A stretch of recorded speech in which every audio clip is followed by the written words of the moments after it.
বাংলায় এবারও 7 দফায় লোকসভা ভোট, তেমনই খবর কমিশনের সূত্রে। কমিশনের ফুল বেঞ্চের বঙ্গ সফরের সময় তৃণমূল স্পষ্ট করে দিয়েছিল তারা এক দফাতেই ভোট চায়।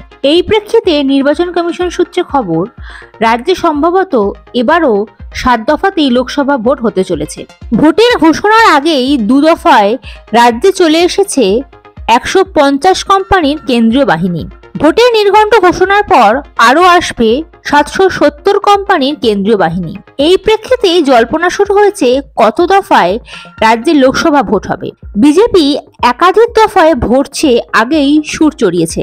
সেই সুর মিলে গিয়েছে বাম এবং কংগ্রেসের দাবিও, যদিও সম্পূর্ণ উল্টো পথিক রাজ্যের শাসক দল তৃণমূল। কমিশনের ফুল বেঞ্চের বঙ্গ সফরের সময় মমতা বন্দ্যোপাধ্যায়ের দল স্পষ্ট করে দিয়েছিল তারা রাজ্যে এক দফাতেই ভোট চায়। সেই অবস্থানে এখনো অনড় তৃণমূল। এই প্রেক্ষিতে নির্বাচন কমিশন সূত্রে খবর, রাজ্যে সম্ভবত এবারও 7 দফাতেই লোকসভা নির্বাচন হতে চলেছে।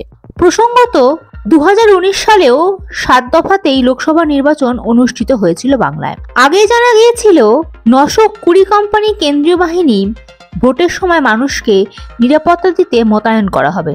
মুর্শিদাবাদের ভগবানগোলা বিধানসভা কেন্দ্রের বিধায়ক ছিলেন তৃণমূলের ইদ্রিস আলী। তার মৃত্যুর জেরে ওই কেন্দ্রের উপনির্বাচন করাতে হবে কমিশনকে।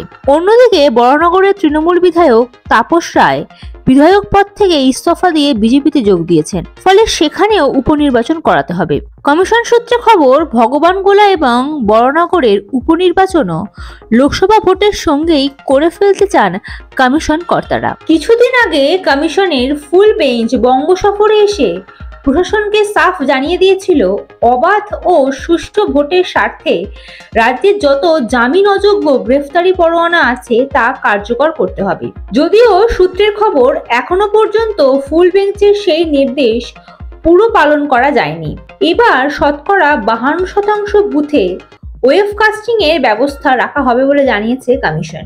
ভোট ঘোষণার সঙ্গে সঙ্গেই শুরু হয়ে যায় আদর্শ আচরণবিধি বা মডেল কোড অফ কন্ডাক্ট। সেই সময় কিভাবে প্রশাসন চলবে তা কমিশন জানিয়ে দেয় নির্দেশিকা প্রকাশ করে।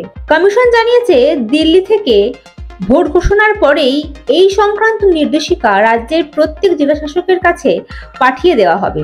Bureau report, ND Bangla news. সবার আগে সব খবর, সঠিক খবর পেতে ফেসবুক পেজটি ফলো করে এবং ইউটিউব চ্যানেলটি সাবস্ক্রাইব করে রাখুন আর শেয়ার করতে ভুলবেন না।